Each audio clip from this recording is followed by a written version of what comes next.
Assalamualaikum warahmatullahi wabarakatuh, sahabat semuanya. Bertemu kembali dengan channel Diskusi Hukum. Hari ini saya akan membahas tema tentang perubahan nama atau ganti nama. Baik, kita lihat dulu terkait dengan dasar hukum perubahan nama atau ganti nama itu sendiri, yaitu diatur di dalam Undang-Undang Nomor 23 Tahun 2006, yaitu Undang-Undang Nomor 24 tahun 2013 tentang administrasi kependudukan, dan di sini juga ada aturan pelaksanaannya, yaitu Peraturan Presiden Nomor 96 tahun 2018 tentang persyaratan dan tata cara pendaftaran pendudukan. Baik, apa sebenarnya, apakah perubahan nama atau ganti nama? Di sini saya akan mencoba menjelaskan bahwa ganti nama itu diatur atau dijelaskan di dalam penjelasan alinea ketiga. Di situ disebut ada merupakan bagian peristiwa penting yang salah satunya yang harus dicatatkan atau dicatatkan ke Dinas Kependudukan, salah satunya adalah ganti nama. Namun di dalam pasal 1 angka 17 Undang-Undang Nomor 14 tahun 17, di situ dijelaskan terkait dengan istilah perubahan nama. Oke, kalau saya memberi suatu definisi kan bahwa perubahan nama itu lebih luas daripada ganti nama. Kalau ada pendapat lain silahkan ya. Kalau saya melihat bahwa perubahan nama itu ada 3. Ya, yang pertama yaitu ganti nama. Kalau ganti nama berarti ada nama lama dan nama baru. Jadi ganti nama di sini adalah nama lama dan nama baru ini tidak ada kaitannya sama sekali menjadi nama baru. Ya, jadi namanya A menjadi nama B, itu ganti nama. Jadi merubah nama lama menjadi nama baru. Yang termasuk kategori perubahan nama yaitu mengurangi atau menambahkan nama. Jadi namanya panjang, A, B, C, D, E. A, B, C, D, E. Dikurangi menjadi AB saja, atau BE aja, BC aja, atau AC aja. Begitu. Jadi ada yang dikurangi. Atau ditambahkan namanya AB, ditambahkan menjadi C, jadi A, B, C, itu adalah perubahan. Atau juga di sini namanya menambah dan merubah. Jadi ada bagian yang dirubah dan ada penambahan. Nah, namanya AB ditambahkan C dan D. B, tapi B-nya dihilangkan menjadi A, C, D. Bukan lagi A, B, C, tapi A-nya dihilangkan. B-nya dihilangkan, begitu kira-kira. Jadi itu adalah ada pergabungan perubahan dan penambahan nama. Perlu diingat ada beberapa alasan yang disampaikan ketika mengajukan namanya perubahan nama itu sendiri, yang biasanya ini dikabulkan oleh pengadilan. Yang pertama yaitu adalah terkait dengan ini masih hukum berjalan kepercayaan di masyarakat. Kadang pemohon ini adalah sakit. Jadi karena sakit, yang bersangkutan sakit-sakitan, akhirnya salah satu minta petunjuk kepada mungkin orang yang dipercaya bahwa ini ternyata namanya terlalu berat, harus diganti dengan nama baru ya. Dengan nama baru ternyata yang bersangkutan ini menjadi jadwal afiat, sehingga akhirnya ini dipercaya, sehingga sering terjadi akhirnya digunakan nama baru ini dan harus dokumen-dokumennya, sehingga diajukan perubahan nama. Yang kedua karena perubahan keyakinan atau agama. Mungkin sekarang berubah agamanya, tapi yang dulu dengan ada unsur agama, namanya ada unsur agama lama, sehingga dilakukan perubahan nama. Ada juga yang mengatakan bahwa ini adalah terkait dengan ketidakberuntungan, karena mungkin namanya dia katanya bawa sial atau mungkin nggak bawa keberuntungan. Itu juga menjadi salah satu menjadi dasar orang mengajukan perubahan nama.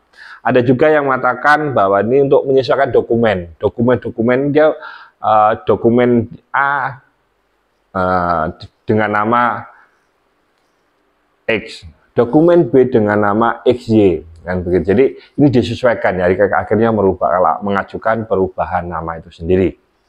Tapi perlu diingat bahwa ada beberapa yang mengajukan perubahan nama tetapi juga akhirnya tidak dikabulkan oleh pengadilan.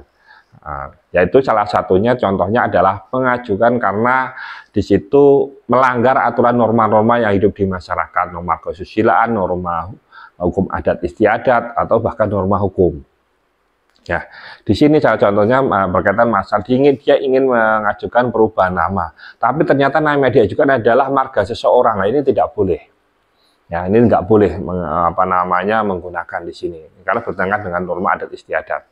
Selanjutnya, dia mengajukan menghilangkan asal usul. Jadi permohonan tapi menghilangkan asal usul orang, nama ini menghilangkan asal usul. Padahal di situ jelas mengajukan perubahan nama dari marga A dihilangkan untuk ditambahkan menjadi marga B. Ini nggak boleh karena asal usul orang. Gitu. Terus yang ketiga, salah satu yang dikabulkan karena untuk menghilangkan identitas karena ada permasalahan hukum. Jadi mengaburkan identitasnya. Nah, ternyata seseorang ini memiliki catatan catatan kriminal atau mungkin di situ ada permasalahan hukum lainnya. Sehingga tidak jarang ketika mengajukan ke pengadilan perubahan nama yang demikian itu, terkadang hakim itu meminta surat keterangan kelakuan baik dari institusi kepolisian atau desa setempat. Oke, kita lihat di dalam pasal 52 Undang-Undang Nomor 23 Tahun 2006, untuk Undang-Undang Nomor 24 Tahun 2013, di situ disebutkan bahwa perubahan nama ini harus dilakukan dengan penetapan pengadilan, dan di ayat 2-nya segala perubahan tersebut harus dicatatkan paling lambat 30 hari setelah permohonan salinan putusan dari pengadilan diterima oleh pemohon dan dilaporkan ke pengadilan. Dan dari laporan tersebut, pihak Dinas Pendudukan dan Catatan Sipil akan mencatat semua pendaftaran perubahan nama tersebut. Berdasarkan pasal 53 dari Perpres tadi, ya Perpres itu nanti syarat apa yang digunakan? Syarat yang digunakan bahwa setelah salinan putusan dari pengadilan tadi disertai dengan KTP, KK, kartu keluarga, KTP, akta kelahiran, ya, dan pengadilan tadi dibawa ke Dinas Kebudayaan Catatan untuk dilakukan pembetulan.